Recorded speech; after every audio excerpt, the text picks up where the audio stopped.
Ang bawat anak na isinisilang ay hindi lang katuparan ng pangarap ng kanyang mga magulang, kundi katuparan din ng pangarap ng Diyos para sa mundo. Minamahal kong mga kapatid, sana naiintindihan natin na ang bawat anak biyaya. Kaya ikaw na minsang naging anak o hanggang ngayon ay nasa poder ka pa ng magulang mo, tandaan mo, biyaya ka ng Diyos. But when was the last time we realized that we are a blessing? Kailan natin huling naging malinaw sa atin, biyaya tayo ng Diyos? At kailan natin huling naiparamdam sa isa't isa bilang magkakapamilya na ang ating mga anak, ang ating mga magulang, ang ating mga kapatid ay biyaya ng Diyos?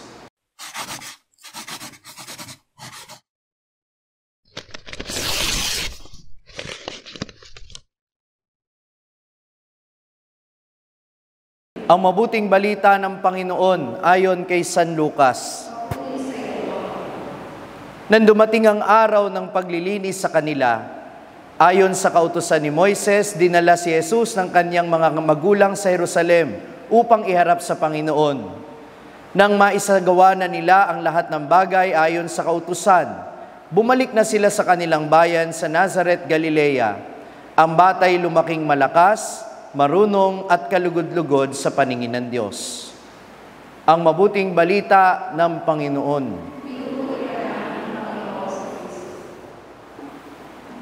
Magandang umaga po sa inyong lahat.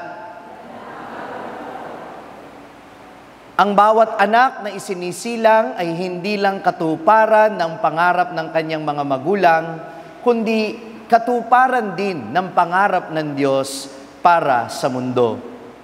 Minamahal kong mga kapatid, sana naiintindihan natin na ang bawat anak biyaya. Kaya ikaw na minsang naging anak o hanggang ngayon ay nasa poder ka pa ng magulang mo, tandaan mo, biyaya ka ng Diyos. But when was the last time we realized that we are a blessing? Kailan natin huling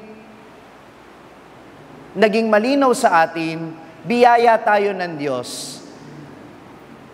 At kailan natin huling naiparamdam sa isa't isa bilang magkakapamilya na ang ating mga anak, ang ating mga magulang, ang ating mga kapatid ay biyaya ng Diyos? Sa unang pagbasa narinig natin, si Abraham, ang tagal niyang naghihintay na magkaroon ng anak. 100 taon na siya mahigit nung pangakuan siya ng Diyos na bibigyan siya hindi lang ng isang anak, kundi isang lahi na singdami ng mga bituin sa langit at mga buhangin sa dagat. Sa lahing ito, magmumula ang tatawagin niyang bayan ng Diyos.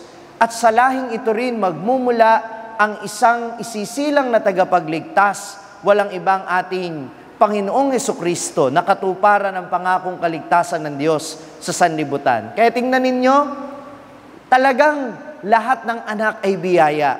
Hindi mo man yan makita kaagad ngayon, sa takdang panahon, marirealize mo bakit naging biyaya ikaw at bakit naging biyaya ang bawat miyembro ng inyong pamilya. So let me say this once again. Let us appreciate one another as blessings in the family. Mga magulang, taas ang kamay ng mga magulang na naririto. Kailan niyo huling sinabi sa inyong mga anak na mahalaga sila? Kailan niyo huling ipinaramdam sa kanila na sila'y pinagpagpapala? Kailan niyo sinabi sa kanila na sila'y mahalaga at mahal ninyo sila? Kung kasama ninyo ngayon ang inyong mga anak, pwede bang pakibulungan ninyo sila? Ngayon din, anak, biyaya ka ng Diyos, mahal kita.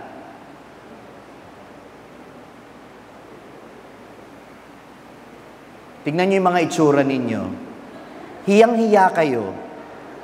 Pero kapag pinagagalitan ninyo yung mga anak ninyo, malakas ang loob ninyo. Bakit tipid na tipid tayong magbigay ng mga words of affirmation at generous na generous naman tayo sa pagsasalita ng mga masasakit na bagay sa isa't isa? See how vicious our families have become. Nakalulungkot isipin na sa pamilya natin, mas marami pa yung hindi magandang nasasabi natin kaysa sa mga bagay ng pagpapahayag ng pagmamahal at pagpapahalaga. na sasabihin natin sa isa't isa. Nakakalungkot ano? Nahihiya tayong sabihin yung magagandang bagay, pero malakas ang loob nating sabihin yung mga masasakit na salita. It's about time to change the dynamics in our families. Let words of affirmation be normal in our families. Gawin nating normal yung pagsasabi ng magagandang bagay sa isa't isa. Amen ba yon? Mga anak, taas ang kamay. Sino dito buhay pa magulang? Taas ang kamay. O kayo din. When was the last time that you appreciated your parents? That you have shown, that you have let them know their value in your life? Kailan yung huling sinabi sa inyong mga magulang na mahalaga sila sa buhay ninyo? Nakahingi na ba kayo ng tawad sa mga masamang ginawa ninyo ngayong taon? Nakapagpasalamat na ba kayo sa biyaya ng buhay na ibinahagi nila sa inyo at sa pagkalinga nila sa inyo? Nasabi nyo ba sa kanila na mahal ninyo sila? Alam ninyo, limited edition lang yan. Hindi ninyo habang buhay silang kasama. Kaya mga anak, pwede ba ngayon din sabihin ninyo sa inyong mga magulang, Mami, Daddy, Papa, Mama, Nanay, Tatay, biyaya po kayo ng Diyos sa amin. Maraming salamat po sa inyo. Patawad po at mahal ko kayo. Go!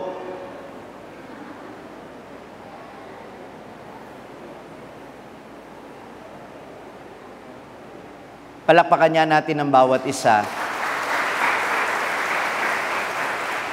O, anong pakiramdam? Anong pakiramdam na sasabi yung mga salita na yon? Magaan o mabigat? Magaan, di ba? Ano yung pakiramdam na naririnig mo yung mga salita na yon mula sa kapamilya mo? Magaan o mabigat? Di ba? O kung katabi ninyo yung kapatid ninyo, kahit lagi kayo nagkakabwisitan, pwede bang sabihin ninyo, kapatid, ate, kuya, bunso, mahal kita. Kahit nakakainis ka, minsan. Di ba? Let us value one another, my dear brothers and sisters. Kasi tandaan ninyo, ang mundo natin ay marahas. Maraming mga tao na magpaparamdam sa inyo na kayo ay hindi katanggap-tanggap, na kayo ay hindi mahal. Pero wag ninyong hanapin sa ibang tao yung pagmamahal na sa pamilya lang ninyo matatagpuan. Kaya wag nating ipagkait sa tahanan ang pagmamahal sa isa't isa. Amen? Kasi kung hindi natin ipapahayag ang pagmamahal na ito sa tahanan, hindi natin ito maaasahan mula sa ibang tao. Let our homes be the source of love in our lives. Amen po ba yan? Hindi yung kung sino-sino niyayaya ninyo manood ng sine, kumain, gumala.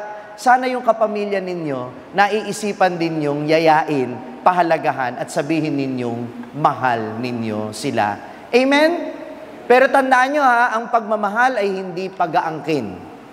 Be cautious about this also. The gospel that we heard today is a reminder for all of us na ang extreme ng pagmamahal ay pag-aangkin.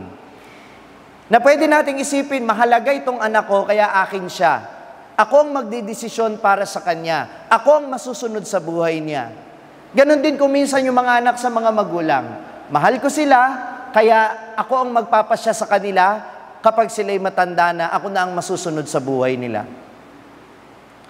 Si Jesus ay inihandog ng kanyang mga magulang sa templo, iniharap sa Diyos bilang paalala na ang batang ito'y hindi sa amin kundi sa Diyos. Nag-alay sila sa templo upang hingin ang karapatan mula sa Diyos na pangalagaan ng kanilang panganay na lalaki na nakatalaga sa Panginoon. Malinaw kay Jose at Maria na hindi nila pag-aari yung kanilang anak. Merong itong misyon, kaya isinilang sa mundo. Ano ang sabi ng propetang si Simeon sa templo? Ang batang ito ay magiging liwanag na tanglaw sa mga hentil. Hindi lang siya para sa kanyang pamilya, hindi lang siya para sa Israel. Siya'y para sa lahat ng tao. Hindi siya para sa isang pamilya lang, siya ang magbubuklod ng nagkawatak-watak na pamilya ng Diyos. Yan ang misyon ni Jesus. At ang kanyang mga magulang, hinayaan siyang gawin ang kanyang misyon.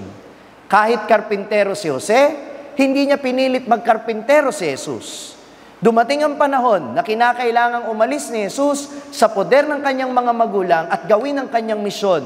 Ipangaral ang mabuting balita, magpagaling sa mga may sakit at magpatawad ng mga kasalanan. Mamatay, magpakasakit at muling mabuhay para sa ating kaligtasan.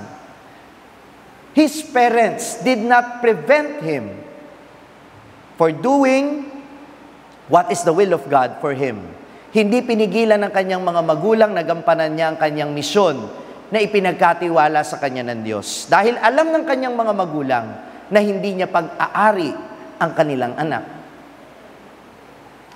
Makinig kayo. Mga magulang, marami pong lumalapit sa akin ng mga kabataan. Father, hindi po ako masaya sa course na tinetake ko.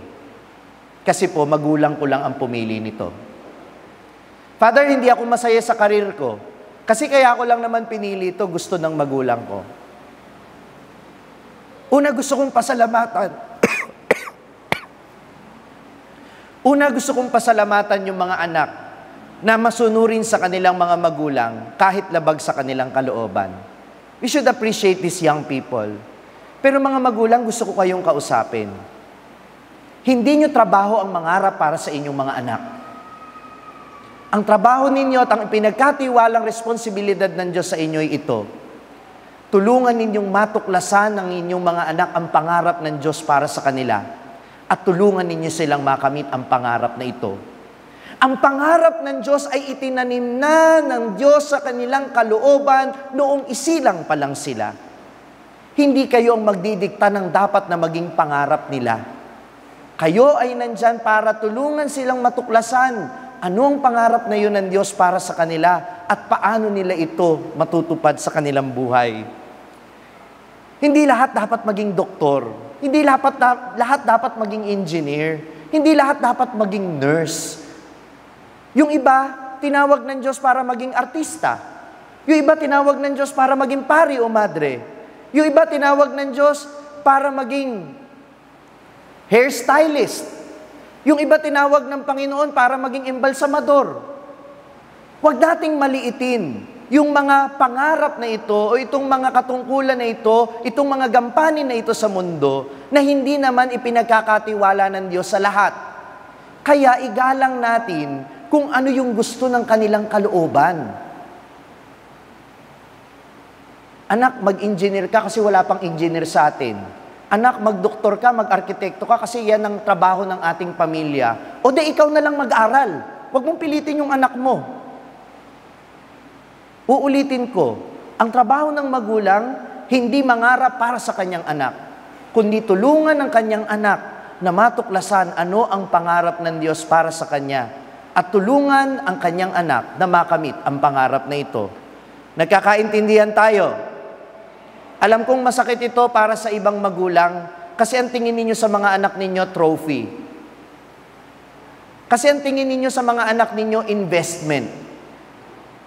Anak, wag yan ang karir na yan ako ni mo, walang pera dyan. Dito ka para magkapera ka. Para yung pera mo, i-share mo sa amin pagdating ng takdang panahon. Wow! Negosyo yarn. Ginagawa mong investment yung mga anak mo, wrong. Ginagawa mo yun dahil mahal mo sila. Pinag-aaral mo sila dahil mahal mo sila. Period. Hindi mo ginagawa yun dahil may kapalit kang hinihintay mula sa mga pagsusumikap mo para sa iyong mga anak. Tama o mali? Pero nakalulungkot isipin, marami pa ring magulang ganito ang mentalidad. Kaya ito'y paalala sa inyo, hindi nyo ari-arian ng inyong mga anak. They're not your investments. They are not your properties. Kaya, kapag nag-asawa sila, igalang nyo din yung mga desisyon nila. Hindi yung pati brand ng diaper, kayo pa magdidesisyon para sa mga anak nila at kung anong lulutuin ng ulam, pakikialaman nyo rin. Sus Mariosep. Hindi nyo sila pag-aari.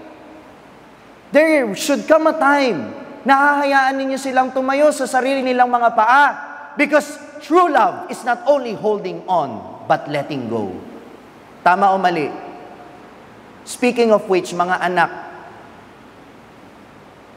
minsan din, may tendency din kayong mag-angkin ng inyong mga magulang. May sarili na kayong pamilya, nakadepende pa rin kayo sa kanila. Hindi nyo sila pag-aari. Hayaan ninyong i-enjoy nila yung katandaan nila, yung perang pinaghirapan nila, yung pensyon na tinatanggap nila. Huwag nyong iasa sa kanila ang buhay ninyo at mga desisyon. Hindi nyo sila pag-aari. May buhay sila na dapat i-enjoy kapag may kanya-kanya na kayong buhay. Kaya huwag nyo na silang bibigyan ng sakit ng ulo. Dahil deserve naman nila na i-enjoy ang kanilang retirement at ang kanilang katandaan. Amen ba yon? You should also let them go and let them grow old happily. Hindi yung nasistress pa rin sila dahil sa inyo. Hindi nyo sila pag-aari. Hindi nila responsibilidad ang buhay ninyo, lalo na kung may kanya-kanya na kayong pamilya at kanya-kanya na kayong trabaho. Tama o mali? At kapag sila may sakit na, at kapag sila ay malapit ng sumakabilang buhay, tanggapin mo yung katotohanan na sila'y ipinahiram lang sa iyo at dapat nyo din silang ibalik sa Panginoon. They are not yours.